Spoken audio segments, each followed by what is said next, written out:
Hey there, so you have social anxiety, and sometimes you actually want to hang out with people. I know, wild, right?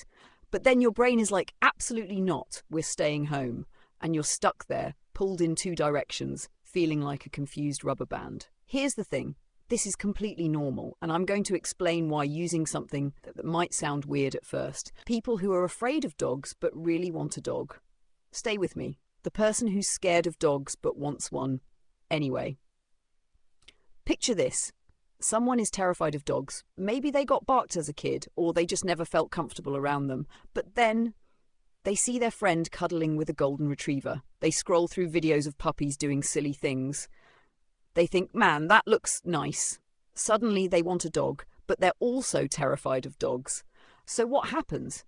They stand there frozen. One part of them says, get the dog. The other part screams, run away. That's the exact same thing happening in your brain when you have social anxiety. Your brain is playing tug of war with itself. When you have social anxiety, you're not broken.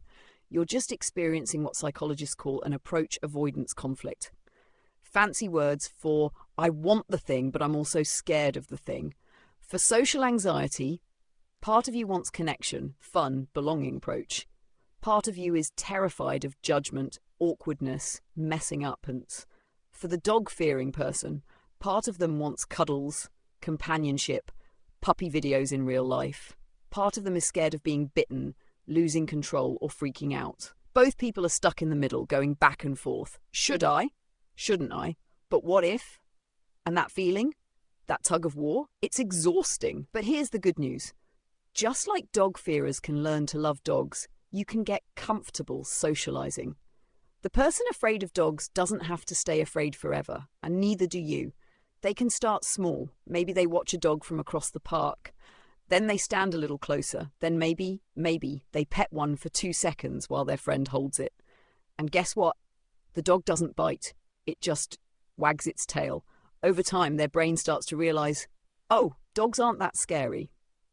You can do the same thing with social situations. Start small. Maybe you text someone first. Maybe you show up to a hangout for 20 minutes, then leave. Maybe you say one thing in a group chat. And when nothing terrible happens, when people don't laugh at you, when the conversation isn't a disaster, your brain starts to learn, oh, socializing isn't that scary. You don't have to be cured to move forward. Here's the part that makes this easier. You don't need to stop being nervous.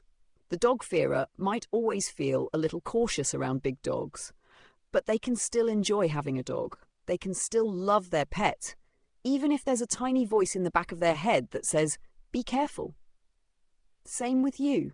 You might always feel a little nervous before hanging out with people, and that's okay. You don't need to become a social butterfly. You don't need to love parties. You just need to know that wanting connection, even when you're scared, is normal, human even. Your brain isn't betraying you, it's just trying to protect you a little too hard. So what now? If you're sitting there thinking, yeah, but I don't know how to start, that's okay too. You don't have to dive into a huge party. You don't have to adopt a German Shepherd on day one. Just take one tiny step. Text a friend. Watch people interact and notice it doesn't always go perfectly, and that's fine.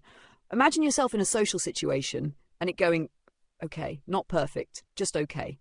Because here's the truth. The more you gently move toward the thing that scares you, the less scary it becomes.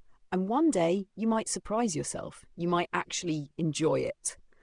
So yeah, if you're scared of socializing but also kind of want to, you're not weird, you're not broken, you're just human. And that's a pretty good place to start.